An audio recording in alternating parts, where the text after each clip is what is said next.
Jika kehidupan nyata ini bagaikan sebuah drama, maka Ian bisa disebut sebagai peran yang cukup membosankan karena sifatnya yang monoton. Ia baik, kalem, tak banyak tingkah, tegar, bekerja keras, dan tidak ada sifat lainnya yang menonjol untuk bisa menarik perhatian orang lain.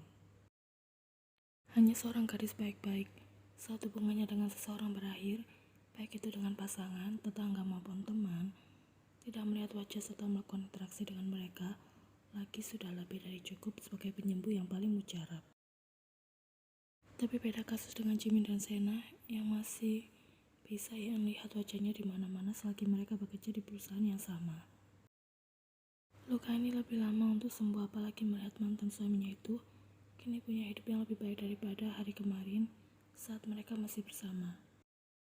Banyak dari rekan perusahaan menyebut Ian akan menyesal karena sudah meninggalkan Pak Jimin, melihat bagaimana lancarnya kehidupan Jimin selama ini.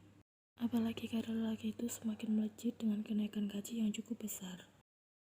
Mereka semua menganggap seperti itu karena Jimin sempat menyebar rumor jika Ian memutuskan untuk bercerai karena masalah ekonomi.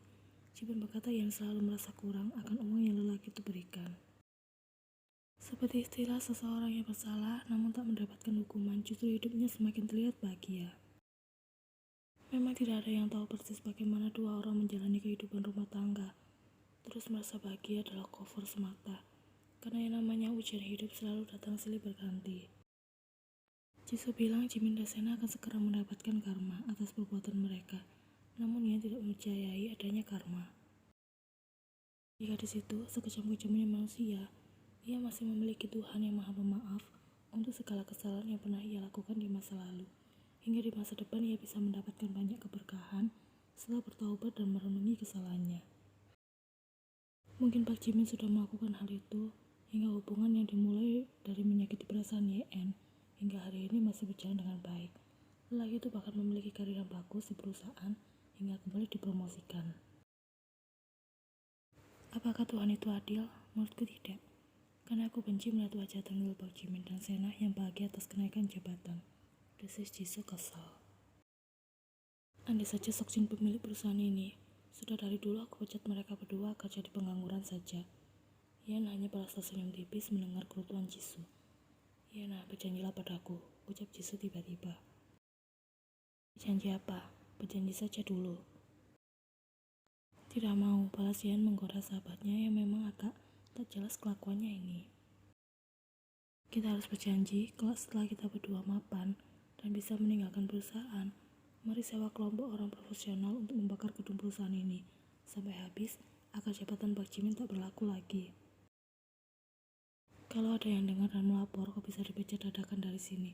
Padahal perusahaan tidak salah apa-apa, bahkan turut membantu menghidupimu selama bertahun-tahun, tapi malah kau hianati. Gumam Yeon yang membuat tawa Jisoo segera pecah. Itu karena aku merasa sebal setengah mati. Ingin sekali aku cakar wajah lelaki tak tahu diri itu. Aku sudah menggebu-gebu seperti ini, tapi kau malah kalem-kalem saja, ucap Jisoo gemas. Tidak penting sekali untuk mengurusi yang sudah menjadi masa lalu. Jika aku melakukannya, mereka pasti akan merasa kepedean dan menganggap aku belum bisa move on. Untuk sekarang ini, aku sedang berusaha mencari kebahagiaanku sendiri. Entah bagaimana caranya. Jika dengan hidup sendiri bisa membuatku merasa lebih bahagia dan tenang, aku akan menerima kenyataan sebagai wanita yang tak akan menikah lagi hingga akhir hayat. Lanjut IN. Kau dan Taehyung belum baikan, tebak Jisoo hati-hati. Ian menggeleng lesu. Aku rasa Taehyung mulai lelah dengan kepribadianku yang banyak menuntut dan masih belum sepenuhnya sembuh dari bayang-bayang masa lalu. Aku khawatir ia akan terganggu akan hal itu. Tidak mungkin Taehyung seperti itu. Aku bisa melihat dari sorot kedua matanya jika ia benar-benar mencintaimu, ucap Jisoo agak panik. Ini bahkan sudah 2 minggu sebelum mereka resmi menikah, namun malah tertimpa masalah seperti ini. Coba kau bicara dengannya secara baik-baik dan mencari solusi terbaik. Jisoo memberikan saran. Aku selalu memikirkannya selama 2 hari ini. Aku belum bisa memutuskan apa-apa sebelum bicara 4 mata dengan Taehyung. Gumam Yeon sebelum pergi dari hadapan Jisoo. Karena tiba-tiba terserang demam tinggi, ia mendapatkan izin pulang dari perusahaan lebih awal hari ini. Para pendukung Jimin berkata yang seperti itu karena merasa iri dan menyesal melihat Sena yang dapat madunya setelah mau menerima Jimin apa adanya sebelum lelaki itu menjadi pria yang mapan. Padahal Jisoo tahu persis itu tidak ada kaitannya dengan Jimin, melainkan karena Taehyung. Tapi Jisoo tidak bisa memberikan pembelaan untuk YN karena penjelasan apapun itu efeknya sama saja buruknya bagi YN. Aku pergi dari sini selama 3 hari dan kau bahkan tidak tergerak untuk bertanya bagaimana keadaanku dan mencariku. Kau sangat tidak becus sebagai seorang istri, pantas saja banyak orang menyalahkan sikapmu yang terlalu acuh padaku. Jadi seperti ini caramu menjalani kewajibanmu sebagai pasanganku? Selagi kau tak becus, jangan pernah menuntut hakmu untuk mendapatkan nafkah dariku. Yen mendadak terbangun dari tidurnya. Mimpi buruk itu datang lagi. Tidak sedikit dari wanita lainnya yang juga pernah mengalami kegagalan dalam berumah tangga. Namun mengapa Yen merasa ia sudah jatuh terlalu dalam oleh ketakutan masa lalunya yang kelam? Pikirkan baik-baik sekali lagi sebelum kita benar-benar memutuskan untuk melanjutkan ke jenjang pernikahan. Aku pergi. Di saat hubungan mereka sedang tidak baik, pikiran negatif terus saja memenuhi kepala YN, menyerbunya tanpa ampun. Dari luar kamar, Sokjin mengetuk pintu berulang kali. Kau sudah bangun? Masuk saja, pintunya tidak dikunci. Balas Yen dari dalam. Subin kemudian menuruti dan menemukan Yen sudah duduk di atas ranjang. Sudah baik kan? Ya Subini. Ayo keluar, kita makan malam bersama, ajak Subin. Kau dan Yepin duluan saja, nanti aku akan menyusul. Balas Yen. Ada yang mencari Oni di luar, ucap Yepin saat berjalan memasuki ruang tengah setelah membuka pintu untuk sang tamu, sesaat setelah mereka menyelesaikan makan malam. Siapa? Tanya Yen sembari memangku Bini di sana. Ada Subin di sebelah, sedang fokus nonton TV. Belum sempat Yepin menjawab, Taehyung sudah muncul di ambang pintu. Oh, calon kakak ipar rupanya, ucap Subin menyapa Taehyung. Hai Bini, kenapa semakin hari semakin gemas saja? Senyum Taehyung mengembang melihat bayi berusia 7 bulan itu tengah memainkan remote TV di tangan mungilnya. Nanti setelah kalian menikah, cepat buatkan Bini teman ya, koda Subin. Pastinya, balas Taehyung. Ayah dan ibu mana? Di rumah saudara kan ada kepentingan, jawab Yepin yang sudah mengambil alih Bini di sana karena Yen harus pergi untuk menemani Taehyung. Mau bicara di mana? Tanya Yen dengan nada biasa. Di ruang tamu saja. Yen mengangguk dan mengikuti langkah Taehyung hingga ke depan. Mereka sedang ada masalah ya? Tanya Yepin penasaran setelah keduanya tak lagi terlihat. Mungkin, jawab Subin. Tumben Yen Nona tidak cerita apa-apa padaku, gumamnya. Mungkin masih belum sempat. Apa mereka akan baik-baik saja padahal sudah hampir menuju pelaminan? Tentu saja mereka bukan pasangan anak SMA yang masih labil, jadi jangan khawatir. Aku minta maaf, ucap Yen mendahului Taehyung yang hendak bersuara.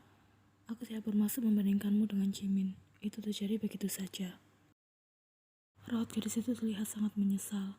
2 hari ini mereka sama-sama saling introspeksi diri daripada saling menyalahkan satu sama lain. Keduanya mencoba untuk mencari jalan keluar terbaik. Gadis itu bahkan mengabaikan paket bunga mawar merah indah yang baru saja Taehyung sodorkan. Bagi YN, untuk sekarang ini, hal-hal indah yang Taehyung berikan tak lagi ada maknanya karena skalanya sudah hampir berakhir. Taehyung kemudian merutuki kebodohannya yang baru menyadari jika selama ini ia terlalu membela Sion dan mengabaikan YN hingga perasaan gadis ini terluka. Namun hebatnya YN masih meminta maaf atas hal itu. Aku sudah memikirkannya berulang kali selama 2 hari ini dan jawaban yang aku temukan tetap sama. Sifatku yang seperti ini nantinya pasti akan menyusahkanmu, ucap YN. Taehyung segera mengerti kemana arah bicara YN. Ia ingin segera menyelah, namun kemudian, aku merasa tidak akan pernah sanggup untuk menjalaninya. Pernikahan ini kita batalkan saja, sambung YN dengan gumaman lirih. Keadaan ini terlalu sederhana untuk disebut sebagai cobaan pranikah. Yang terkejut setengah mati akan reaksi Taehyung yang tiba-tiba berlutut di hadapannya. Taehyung, apa yang kau lakukan? Ayo cepat berdiri sebelum ada yang melihat. pinta YN dengan sangat. Aku mohon jangan berkata seperti itu, ucap Taehyung lirih seolah tanpa tenaga. Berdirilah, kau tidak pantas merendahkan diri di hadapanku seperti ini. Yen memasang tunangannya itu untuk bangkit dari posisinya. Aku tidak akan menemui Sion lagi, aku bersumpah. Iya, aku tahu, balas Yen dengan refleks. Dengan sedikit paksaan, akhirnya Yen berhasil membuat lelaki itu berdiri dan kembali duduk di kursi ruang tamu. Ini bukan salahmu, ucap Yen dengan tegas. Tidak, ini salahku, balas Taehyung. Bukan, sudah aku katakan nantinya kau akan mengalami kesulitan, karena sifatku yang seperti ini. Sampai kapanpun, bayang-bayang masa lalu itu akan terus menghantuiku. Lantas mengapa? Aku akan berusaha lebih keras untuk bisa mengerti keadaanmu. Itu tidak akan mudah, ucap Yan lirih dengan raut wajahnya tampak sendu. Mari kita buat semuanya menjadi mudah. Kau tidak mengerti Kim Taehyung. Di mana letak hal yang tidak aku mengerti, sentak Taehyung. Taehyung menghentikan, percuma saja karena perdebatan ini tidak akan pernah ada ujungnya, pinta YN. Dengar aja YN, aku tidak akan pernah membatalkan pernikahan kita berdua. Tidak akan pernah. Aku juga tidak peduli bahkan jika kau menghilang ketika hari itu tiba. Aku bersumpah akan menemukan keberadaanmu, kemudian menyeretmu kembali ke altar untuk menjadi mempelai wanitaku.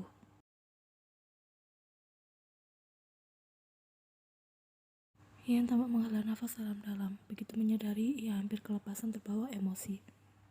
Aku akan datang menemui ibumu besok, ucapnya dengan nada lebih tenang. Lidah Taehyung mendadak keluh. Dia ingin sekali menyangkal ucapan YN, namun bersamaan dengan itu, ia merasa tak mampu. Mari kita anggap pembicaraan malam ini tidak pernah terjadi, ucap Taehyung mencoba berlari dari masalah dan sudah berdiri dari kursinya. Sebelum datang kemari, ia sudah menyiapkan banyak rangkaian kata dan ucapan permintaan maaf terbaik. Namun mendadak kepalanya merasa kosong, akibat keputusan yang gadis itu buat secara sepihak. Mau kemana? Tanya Yan melihat Taehyung mulai berjalan menjauh. Lelaki itu tidak membalas, karena masih terlalu terkejut. Tapi Yan bisa menebak jika tujuan Taehyung adalah pulang. Taehyung pikir waktu 2 hari belum cukup bagi mereka untuk saling introspeksi diri dan menenangkan diri masing-masing. Lelaki itu terkejut ketika Yan tiba-tiba datang menyusul dan merokok saku celana Taehyung tempat ia menyimpan kunci mobilnya. Meraih benda itu untuk ia sita. Yana, kembalikan, pinta Taehyung. Aku tidak akan membiarkanmu pulang dalam keadaan seperti ini. Itu bisa membahayakan dirimu sendiri maupun pengguna jalan lainnya. Sebentar, akan aku panggilkan Supin untuk mengantarmu pulang. Yan baru saja meninggalkan ruang tamu dan muncul kembali tak lama kemudian bersama Supin yang tampak kebingungan melihat keduanya. Untuk sementara kunci mobilmu akan aku bawa. Aku tidak mau kau mengemudi dengan pikiran yang melayang entah kemana. Besok akan aku kembalikan sekalian bertemu dengan ibu. Apa begini caramu balas dendam padaku? Tanya Taehyung dengan tatapan tak percaya. Yana, apa kau tahu? Saat ini perasaanku hancur sekali. Aku marah sekaligus kecewa terhadap diriku sendiri, karena sudah menjadi penyebab utama keraguanmu. Aku terlalu abai untuk mau mengerti sejauh mana kau berjuang demi bisa hidup tanpa bayang-bayang masa lalu. Bukan salahmu, seperti kata rekan yang lain, aku saja yang bodoh karena belum bisa move on hingga saat ini. Padahal Jimin bahkan sudah memulainya sejak dulu dan kembali hidup normal seperti yang lainnya. Itulah perbedaan korban dan pelaku, Nona, balas Supin. Mulut mana yang mengatakan hal semacam itu padamu? Akan aku tampar mereka secara bergantian hingga merasa jerah. Yan menggeleng pelan, tidak benar-benar menginginkan Supin melakukan hal itu. Sudah cukup ia berlindung di bawah sang adik selama ini. Untuk kedepannya, Yan akan menghadapi masalahnya sendiri jika memang ia masih mampu. Nona, tidak ada seorang pelaku yang merasa trauma. Nona merasakan semua ini karena Nona adalah korbannya. Belum lagi harus bertemu setiap hari dan mendapatkan banyak sekali sindiran sana-sini. Tidak heran jika luka di hati Nona membutuhkan waktu yang cukup lama untuk bisa pulih seperti sedia kala. Jelas Supin. Melihat air mata YN yang sudah jatuh mengalir membuat Supin menghela nafas panjang di sana. Ayo Hyung, aku antar kau pulang, ajaknya. Tidak bisa Supina, aku masih harus bicara dengan YN, balas Taehyung. Supin sudah menatap Taehyung di sana. Besok masih ada waktu. Taehyung merasa tidak rela melihat Ian yang sudah pergi meninggalkan ruang tamu. Namun tidak bisa menolak saat Supin mengatakan ia akan mengantar Taehyung pulang. Selama perjalanan pulang, Taehyung menceritakan semuanya pada Supin. Supin bilang Ian hanya butuh waktu, dan ia berjanji akan membantu Taehyung semaksimal mungkin untuk turut membujuk kakaknya itu.